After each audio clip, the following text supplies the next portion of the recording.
Hey, what is going on, guys? It's the SS Ultimate Goku back with another video to do my WrestleMania 38 Day 1 result uh video. Um so I we're a WrestleMania 38 WWE result and for night 1. And it was a solid card, solid night. Um, Overall, I mean, there were some things they could have done without. Um, and I think the order was a little wrong in the way they did it. Um, there were a couple matches like I think you should have switched over in the order.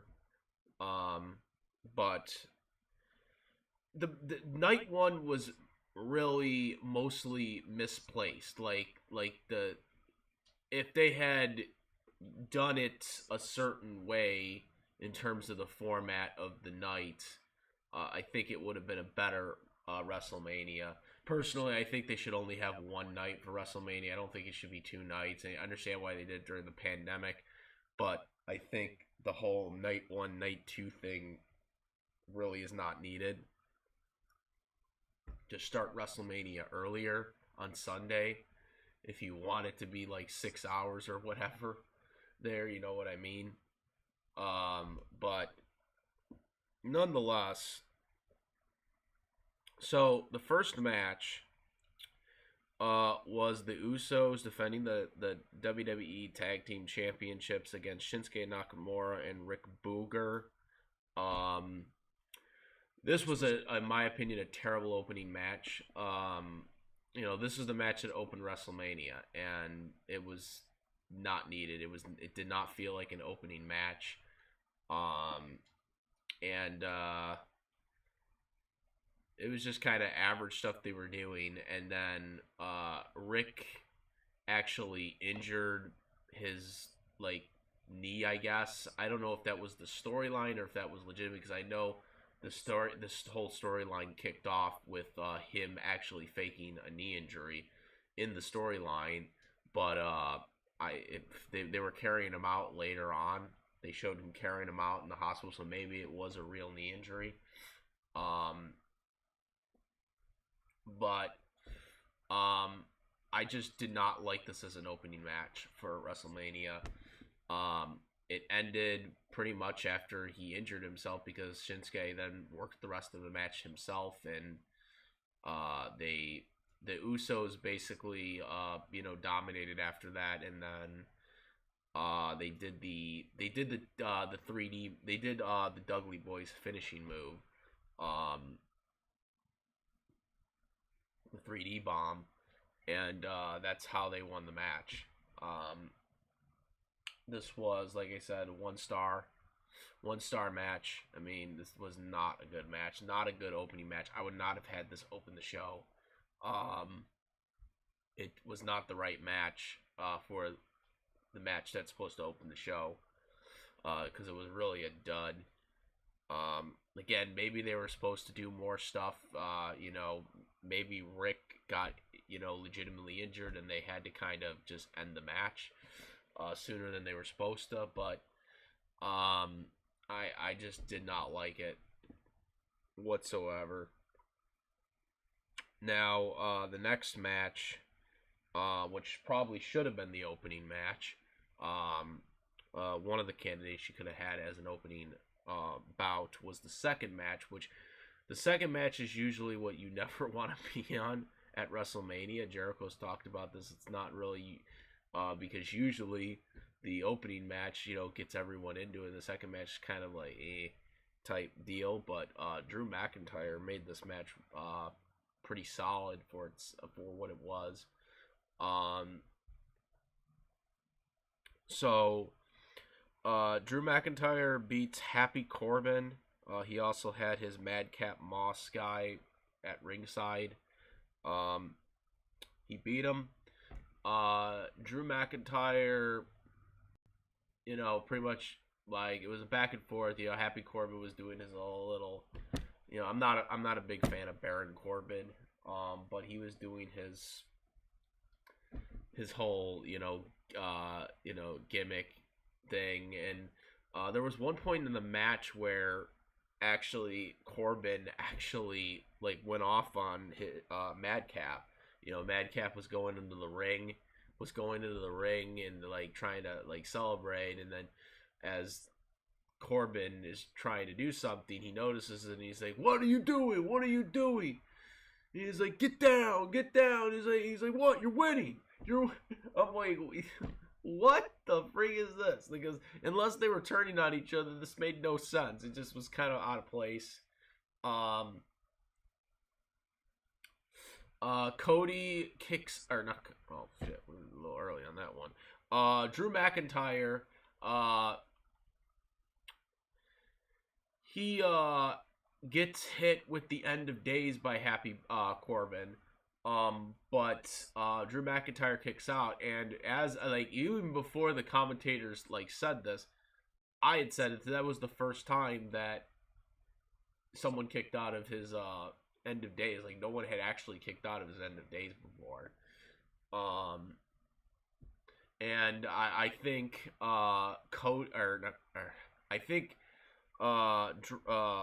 I think Corbin really jinxed himself in that interview that he had never. It was about like 5 months ago. I think there was an interview where he actually pointed out that no one's ever kicked out of my, end of days, move, and I think he jinxed himself because, they were waiting for WrestleMania to kind of like, hey, no, that's ending now. So he kicks out of it, and then he kicks out of it, and then after that, Drew McIntyre starts to recover. He gets him into the Future Shock DDT, his former finishing move, Clash from the Past for him during his first WWE run. Gets him into that, and then after that, finishes him off with a Claymore, his current finishing move. And 1, 2, 3, match ends. Drew celebrates, and then you see Cross try to do something. Madcap Cross trying to do something, and then Drew McIntyre gets the sword and actually cuts the ropes.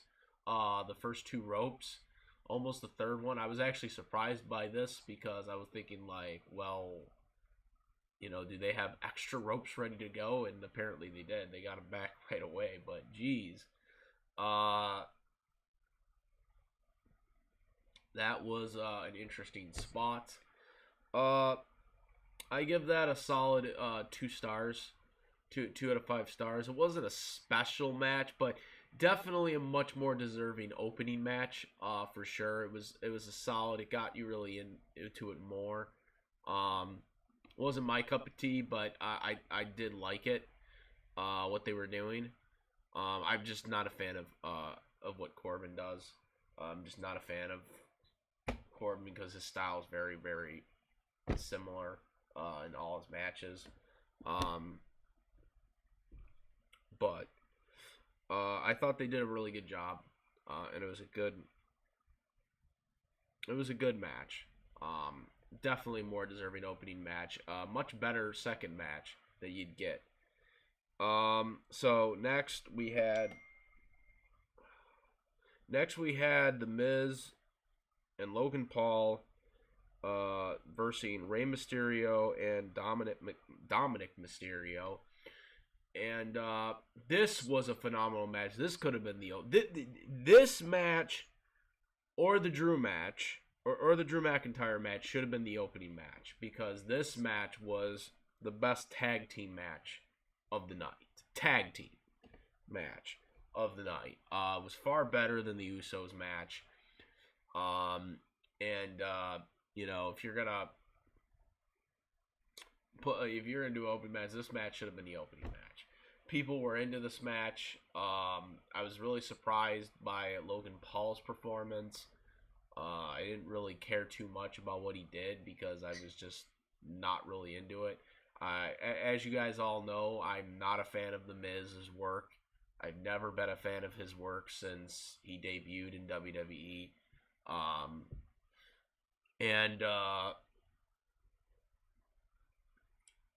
you know, Mysterio and Dominic really sold this match, like with the spots they did.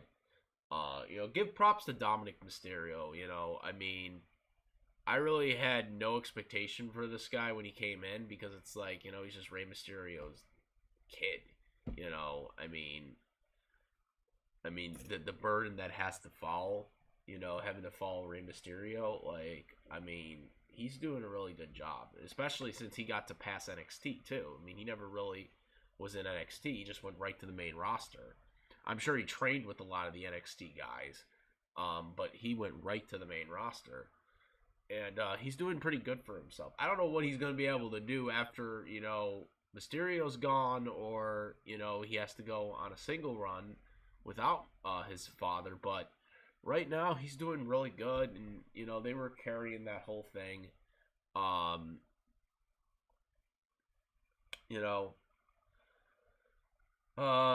The match ends when it appears that Rey and Dominic, they have Logan Paul beat, basically. They do the 619, double 619 on him, then the frog splash, 1-2 by both of them. Mysterio goes for the pin, but as it turns out, apparently the Miz had tagged himself in during the sequence of, him going for the 619. When the Mysterios were going for the 619s on Logan Paul, I did not view that as a tag, but I guess, in WWE, anything can be considered a tag as long as you touch, like, the person's head or something. That can be considered a tag. Miz then comes in, Skrull's Crush finale, Mysterio, 1-2-3, match over. Miz and Logan Paul win. They're celebrating, and then after that, the Miz just kind of looks at Logan Paul with some evilish eyes, and then gives him the skull crushing finale. And then he leaves. Like, the whole thing didn't make sense at the end there. I just was like, what the frig are they doing? He wins the match, and now it's like, oh, now I don't care anymore about you, Logan. Like, really? What, are we gonna set up Miz versus Logan Paul at next pay-per-view? Or at next year's WrestleMania? Like, well, no one even cared about Logan Paul in coming to this. Like, yeah, I give props that he actually took the work to kind of learn how to wrestle and not just go in there and with nothing, like some of these other celebrities have done. But I'm just not into it. I'm not into it. I don't care. Honestly, I think he should go back to social media or boxing or whatever he does. But this match was a 3-star. This was two and a half stars. This was a 2.5 star match. Very good, very energized. I did like it. So next we had Becky Lynch versus Bianca Bellera for the Raw Women's Championship. I was very disappointed with the result of this match, as you guys know. Big Becky Lynch fan. And I don't agree with the decision. Well, I don't agree with all the women's decisions right now. And we'll get to the other one next. Well, next, whenever that comes up. So this match starts basically with the way the feud started back at SummerSlam, where Bianca tries to shake the hand of Becky Lynch, and Becky shakes it and then goes for the rock bottom. Yes, it's the rock bottom. Then after that, she counters it, and tries to go into her finishing move, and then they counter it, and then she actually does do the rock bottom. 1-2, kick out. First of all, I hated this sequence. I did not think this was needed at all. The first start, the starting of the match, they should have just started the match like normal, not the way the whole feud kick-started. I did not like this. I did not like this presentation. I thought it was very stupid, especially since Becky Lynch did not win off of it. It made no sense other than to just kind of troll the fans, and I just did not like that idea. It took away from the match scaling. So once they finally, both Bianca and Becky recuperated from the whole foolery shit that they did at the beginning of the match, they started to get really into a really good wrestling match. They really started to tell a story. They put a lot of moves. They did a lot of false finishes. They used the psychology of the outside of the ring. When Bianca did her finishing move later on, she couldn't get her into the move at the end, so she put her outside the ring. They were using the outside of the ring. Becky Lynch did the whole man-some outside of the ring with steel steps. I didn't like how Bianca just miraculously gets up at 9 and just gets in there to avoid the countouts. They did a lot of that stuff. There was a lot of good psychology between the two.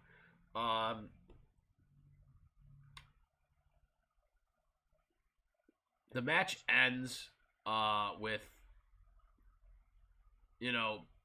Becky didn't know what to do because she kicked out again, and she got up for the count, so she was all frustrated.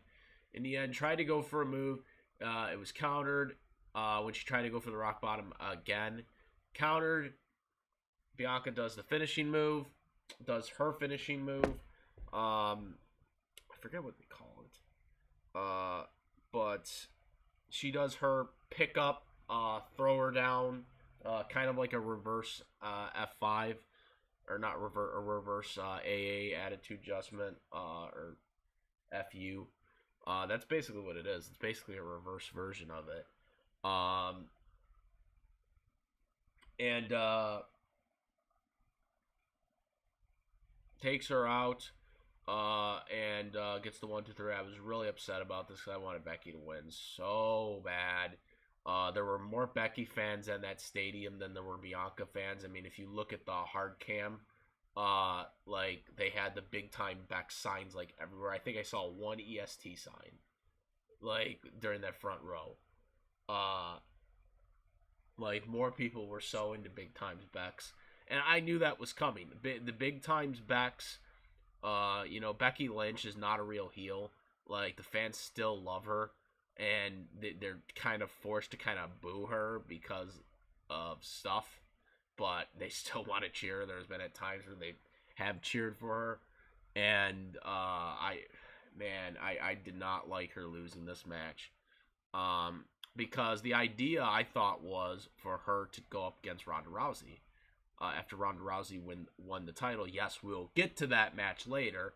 But the idea was supposed to be for her to keep the title until next year's WrestleMania, and then Ronda Rousey to win the title tonight, and next year face her in a unification match. That's what I thought the idea was, because they don't care that the wrestlers have long title runs now. And so I thought that was going to be the selling point here, was that they were going to tell that story.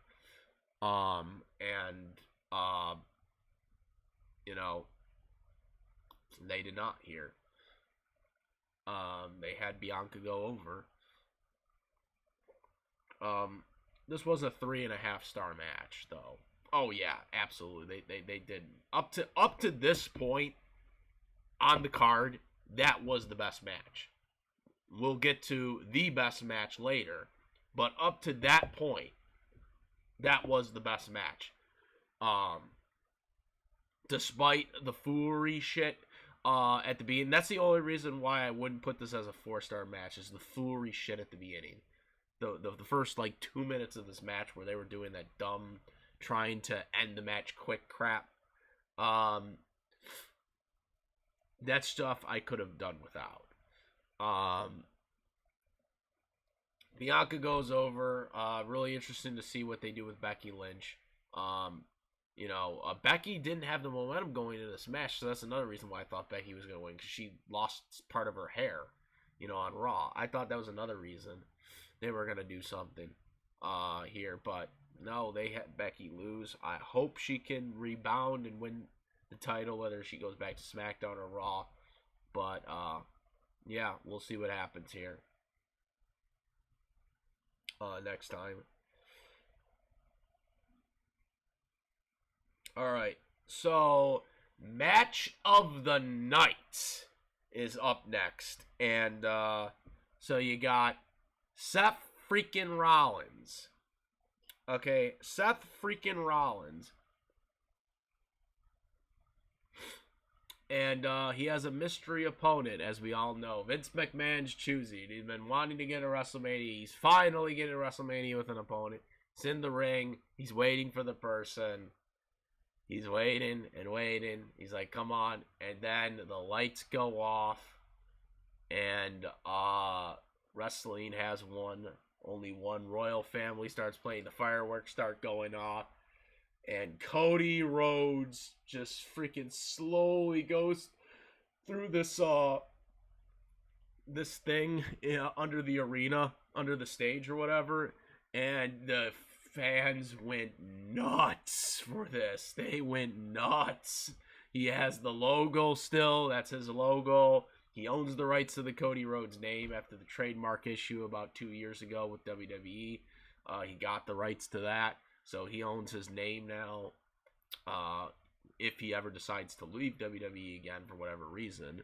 But he owns his name now. He owns the logo. He owns his own theme song, and WWE is using that here. Like, they're using everything that he used in AEW. AEW, Ring of Honor, New Japan, like, anything they use, like, pretty much they're bringing him back as the way he was in all those other promotions where he proved to be a top-tier star.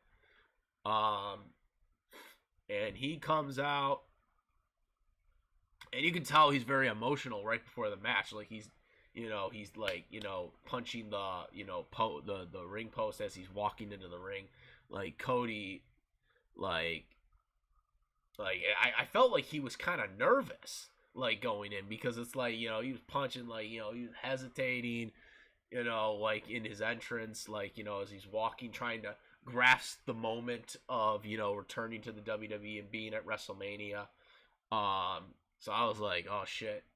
Like, I was happy, but I was like, oh, shit, what's going to happen? Like, he has the jiggers or something, like, he's got the GBs or something, like, going, and, like, oh, my God, but, like, no, Cody was ready for this. Like, he literally comes in there, and these two stole the show. I don't even know if any match for night 2 is going to be able to top this match. This match was phenomenal, literally. Cody comes in there. Seth, they start tangling up. Just back and forth, man. Like, it was a back and forth match. I was into it. And there were moments in this match, even though Cody Rhodes had returned, and it's like, oh, Cody definitely has to win this match. Like, there were moments in this match where literally I thought Seth was actually going to win because of the stuff they were doing in the psychology was off the chart for this match. So many false finishes. There was a moment with Seth wanted to go for the curve stomp, dodges it. Cody did his crossroads, Seth kicks out of that.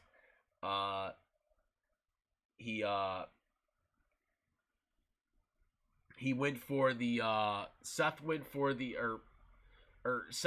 that big thing off the turnbuckle, with the big flip, or where he hold him and he flipped him over, and then flipped him over again. 1-2, kicks out again. Seth went for a pedigree, countered the first one, and then got the other one. Cody kicked out of that.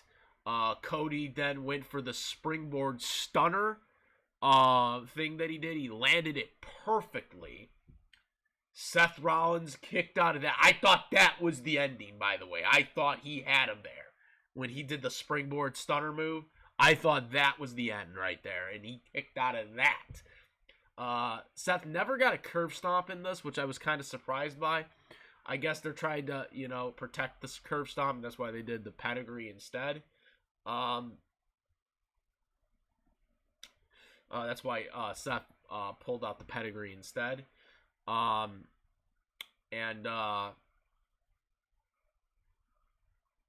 Just, oh my god. The match ends quite interesting with the crossroad one time. Then he does a crossroad again right afterwards. Then he, instead of doing the third one, he lets him go and does a tribute to his father, Dusty Rhodes, the roll, the punch roll thing. Does that, and then after that does another crossroads. 1, 2, 3, match is over. This was match of the freaking night. This should, I know Vince said on Raw that that Seth Rollins was gonna have his own quote unquote main event, but this literally should have been the main event for night one. Outside of the Austin thing, which obviously was going to get huge reactions to no matter what Austin did, because, it was his first match in 19 years, and we'll get to that. But outside of that, there was no match that was going to be able to follow this match. Match quality-wise, again, Austin is probably the only one with fan reaction power that was going to be able to keep the audience into it following this match. Because of the circumstances of Stone Cold Steve Austin. But outside of that, there was no one else that was going to be able to come on and was going to be able to top that match. There was no one that was going to be able to top that match. The fact that match was not the main event was criminal. The fact that it at least wasn't the second last match was criminal, because there's no way that Ronda Rousey and Charlotte Flair match should have followed this match. This match was by far 50 times better. And we'll get to the Charlotte and Ronda match, but this match was a 4.5. I might be rating this a little high, but I believe this was a 4.5-star match. This was the best match of the night. I think it's probably. I don't think any of the matches tomorrow are going to be better than this one. They got 21 minutes. I think they could have gone on a little longer than that. And it could have been. It could have gone long. Like I said, there were moments where Cody was like, you could tell, like Cody was doubting himself or whatever. And, he was doing like kind of those things, like, what do I got to do to beat him? Seth was doing it too. Like, they were really telling a story. They were telling a story, and they were doing a great match. That one's got to be right up there. And I know this might be a mute point here, but I gotta say, man, like, this match is right up there with Shawn Michaels and The Undertaker, 25, which 25 to me was one of the best WrestleMania matches ever. Obviously, Steamboat Savage, my favorite all-time wrestler, Randy Macho Man Savage. Oh, yeah, dig it. Those matches, obviously, in the top 5 matches of all time for WrestleMania. This match has got to be up there in the top. I know this is early, but I think this match should be considered in the top 5 WrestleMania matches of all time. I mean, it was phenomenal. It got 21 minutes, a little less than I think Michaels and Shawn got for 20, or Undertaker and Shawn got. I think Undertaker and Shawn got about 26 minutes for 25. But 21 minutes, they told a story, they told a psychology, and they really hadn't done anything, going into the storyline, because obviously the story was he didn't know who he was wrestling. So There were also a lot of cool jabs in this match that I love about it. Like, there was one point in the match, right at the beginning of the match, Seth was like, welcome back or whatever. And then halfway through the match, he was like, welcome back to the big leagues, bitch. Like, not mentioning AEW, but still kind of alluding to the fact of where he has been for all this long. Like, I liked the psychology of that too, because we know, obviously Cody hasn't been anywhere. We know where he's been. Discovering himself, to create the character that he is, has his own rights to his own theme song that WWE can use because he owns the license, he owns the rights to it and can license out to whatever company he joins. His logos he can license out to WWE to use, or any company, if he ever leads, the logos and the theme songs go with him. As well as everything else. His name obviously goes with him too. He owns the license to that, or he owns the trademark to that name now, as well as the American Nightmare name. He owns the rights to those. So if he decides to ever leave WWE again, he takes those with him. But right now, he licensed them out back to WWE.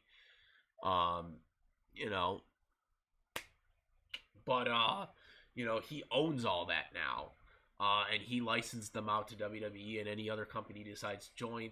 And he is now like a bigger star. I really hope this leads to something, that this is just not a one-time moment and then like a couple months from now they're going to just bring him down the card. I really hope that this is going to be an actual upswinging like they did with AJ Styles when he first came in, because he hadn't even been to WWE prior to him coming in. Obviously, Drew McIntyre, who had left, and he was like a golden boy for Vince, and he got cut, came back after discovering himself, and went on to become a world champion. I hope this is going to be some upside for Cody, because he looked like $1 million in this match, and Seth, Cody, obviously I don't know if they ever really worked with each other before prior to this.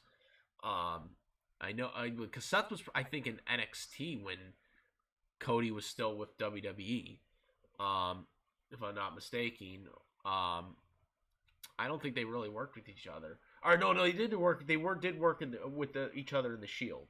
When he was in the Shield, and they were doing the Rhodes brothers thing. I think they had worked with each other, but they had been sick. That had been like 7 years ago.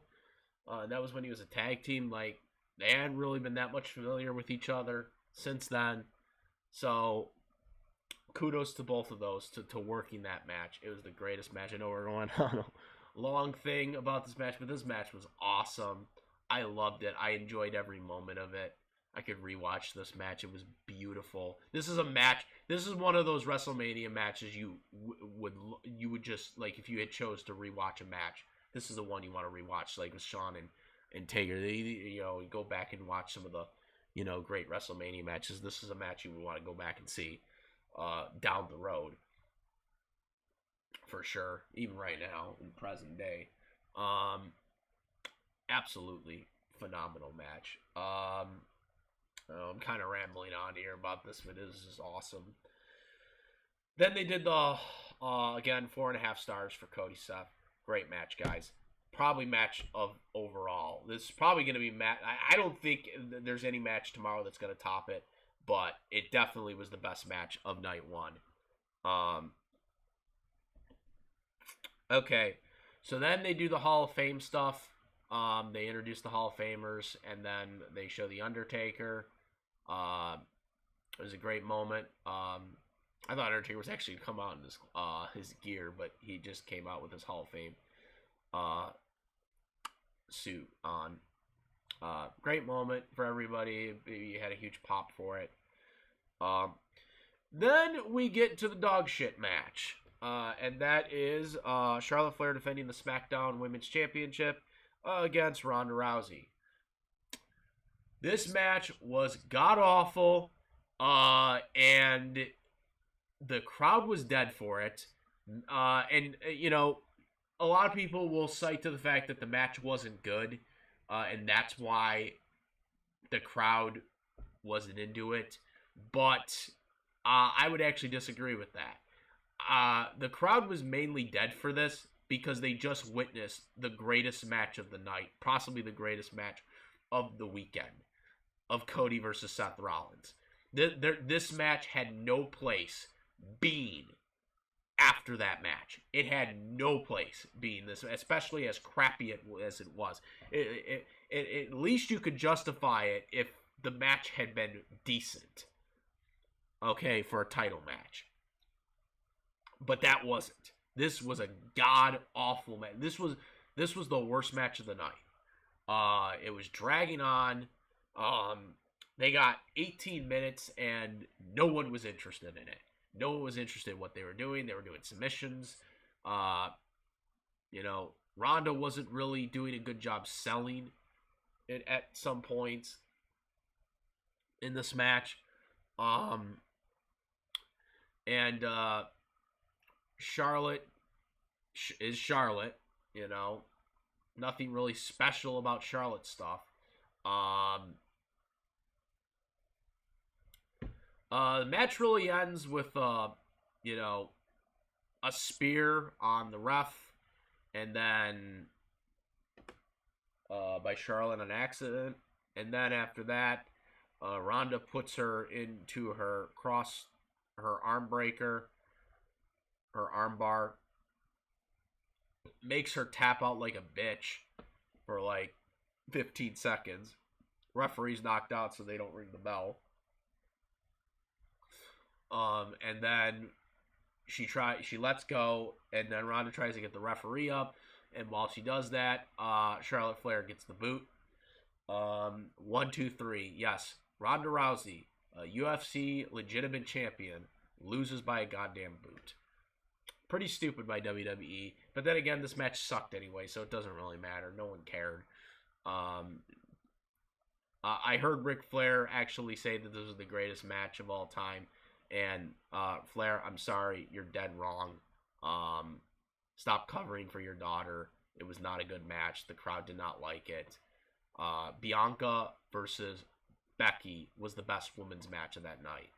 And, you know, it had to follow Cody and Seth, which was a terrible decision. Whoever decided that decision, like, no. That was a foolish decision. What do I give this match? Jeez. I'm giving. I'm not even giving it. I'll give it a 1 star to be kind. Honestly, I think it should be at 75%, and not even a full star. 3/4. It should be a 3/4, not even a star. But we'll give it a 1 star. It was terrible. It was a terrible match. And it had to follow Cody and Seth, which is just insane. So after that, you have the Stone Cold Steve Austin KO, Kevin Owens KO show segment. KO's just like bashing Austin. About his state of Texas, that he's not going to do anything. Austin comes in, you know, he roar the crowd. And the moment I seen he had the armbands, the knee pads, and his wrestling boots, I knew he was wrestling in this. I knew he was wrestling. But he did the crowd. He leaves, and then the stage goes back and gets his his vehicle, drives it down. And they said the show. Also, I should note they actually used his wrestling highlight Titantron, not just the Stone Cold Steve Austin logo thing, which I really like. I really wish they would bring back wrestling highlight Titantrons and not do the goddamn logos. Like, you know, it's not that I don't think they shouldn't use logos, but you know, wrestling's about wrestling. You know, highlights. You know, you want to see what the wrestlers are. You know, and that's what they should do for Titantrons. And I'm really surprised they did this with Stone Cold. They used his old Titantron. But Austin comes out, talks. Well, as he's like doing his pose, his trademark Stone Cold pose, he kicks KO's like signs and stuff like that. Then KO after the second one, just cuts the music, and he basically says in the show that this was a trap to get him there. That he wanted to challenge him right here, right now, to a WrestleMania no holds barred match. And so Austin accepts, and Austin says, "Get a damn referee out here." They start the match, and I'm just all in awe. Like, I don't care how good this match is. Like, I knew this match was not going to top Cody and Seth Rollins. But, again, there's a reason why I was okay with this match being the main event over Cody and Seth. And that's because it's Stone Cold Steve Austin. The crowd's going to be in it. It's obviously in Texas. But it didn't matter if it was in Texas or not. This match would have been cheered by any fan base. Everyone loves Stone Cold Steve Austin. He's a megastar. He hasn't wrestled in 19 years. We thought that was it for him. And this is kind of like a kid coming out. Like, I'm 30 years old, man. And like, as a kid, I watched Stone Cold Steve Austin. And when he retired, I was so upset when he retired. And I always wished he would come back. And that never happened. When I got older, I understood why he never came back. I understand the neck injury and all that stuff. But as a kid, a teenager, even when I was a teenager, I didn't understand that. Into 2003, when I think it was 2003, I was around 12. No. I was much younger than that. I would have been 10 in 2003. I would have been 10 in 2003. 12. No, I was 12 in 2005. I'm getting it all backwards. So, as 10 years old, when I seen that match with The Rock and let me just make sure. How old was I? In 2003? Let's see.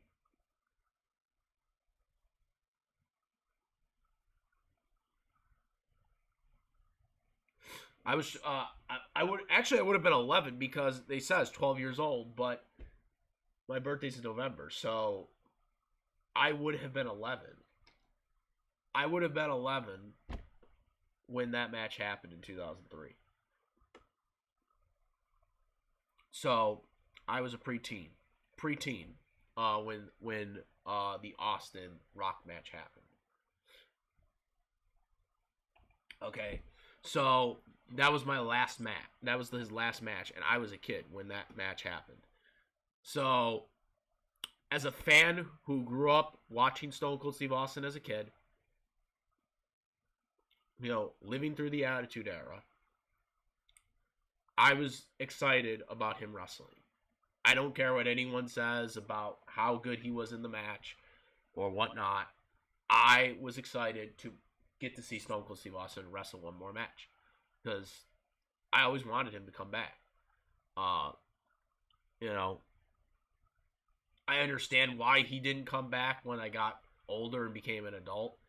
But I wanted Austin to come back. And, it's kind of like life passing before me. I'm an adult now, and I was a kid watching his last match, and now getting to see it again. And I'm sure a lot of y'all felt that lived through the Attitude Era as a kid. This was a great moment. The fans were totally in it. And this was, again, the one match that would be accepted over Cody and Seth because of the fans and the circumstances revolving around it. And to be fair, Austin did take some bumps in this match. I thought when they announced this as a no-holds-barred match, I was like, okay, Austin's probably, or KO's going to probably do all the bumps, and Austin's, gonna, not take as much, and then they'll just finish it off, and it'll be what it is. But no, Austin did take some bumps in this match. He went through the barricade. There was that vertical suplex, like on the concrete, which that really shocked me. That they actually did it not in the ring, but did it on the concrete. It was mostly a brawl. I mean, there was some stuff in the match, like he did the stomping the mud hole thing, but he did it slow. He kind of played to the crowd, which, that wasn't what Austin did. He just kind of did it and then did the finger. Eventually, he got to that where he started doing it quickly and then did the finger. I was kind of hoping that Austin was gonna do the Luthez punches, like where he goes to the ropes and he gets right on top of the guy and starts punching him. I was really hoping he was going to do something like that. He didn't do that. He did do some punches outside the ring. They actually did a spot where Austin drove KO together back to the back to the top of the stage with the vehicle. I thought it was kind of hilarious. They started going at each other there. He did a suplex on him on the stage, on KO on the stage. They go back into the ring. KO does a stunner eventually, but hesitates to pin him. 1-2, Austin kicks out. And then not too long after that, he does more punches, and then he gets control of the match, and then Austin does a stunner of his own. 1, 2, 3, Austin wins the match. I'm going to give this 2.5 stars. Because of the moment, they used the weapons and the psychology of what they could do with Austin's limitations, and the crowd ate this match up. The crowd ate this match up, despite it not being the best match. Again, it was never going to top Cody and Seth, but it didn't have to because of Austin's presence. You knew the fans were going to cheer. Austin throughout the whole match was drinking beer. And then he continued drinking more beer. He continued to drink more beer. He stuttered KO again. He stuttered Saxton, which apparently Saxton's forgot about Monday Night Raw 2 years ago when he stuttered him when he did a beer thing with him as well. The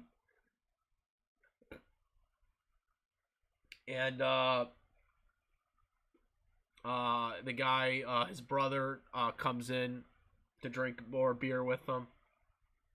And that's how WrestleMania Night 1 closed. Like I said, outside of the Stone Cold match, because of the circumstances of the match itself, of being it's Austin's first match in 19 years, and the fans ate it up, no other match should have gone on after Cody and Seth. That was the only match that could follow that match because of Stone Cold Steve Austin's popularity. That was the only match that could have followed it. But that Ronda and Charlotte match that was sandwiched into it, just, oh my god, that match should have happened before the Cody and Seth match. That match had no business. And thank God they didn't make that the main event, because there were apparently Ronda's furious about that not being the main event of Night 1, but it did not deserve to be Night 1. It did not deserve to be the main event. It was terrible. As a matter of fact, if you were going to put any women's match as the main event for Night 1, it should have been Bianca and Becky Lynch, to be quite frank. Because that match was a great match. It was not as great as Cody and Seth, but if there was any match that was tolerable of being a main event female match at Night 1, it would have been that one. The fan reaction might have not been as good, though, if it had followed Cody and Seth, because, again, I think anything that would have followed Cody and Seth would have not worked other than the Austin match, because everyone was going to be into Austin no matter what. So it probably was better that it was before Cody and Seth, but there's no way in hell there was any justification for Ronda and Charlotte to be after Cody and Seth. It did not deserve it. It was not a good match. It was a trash match.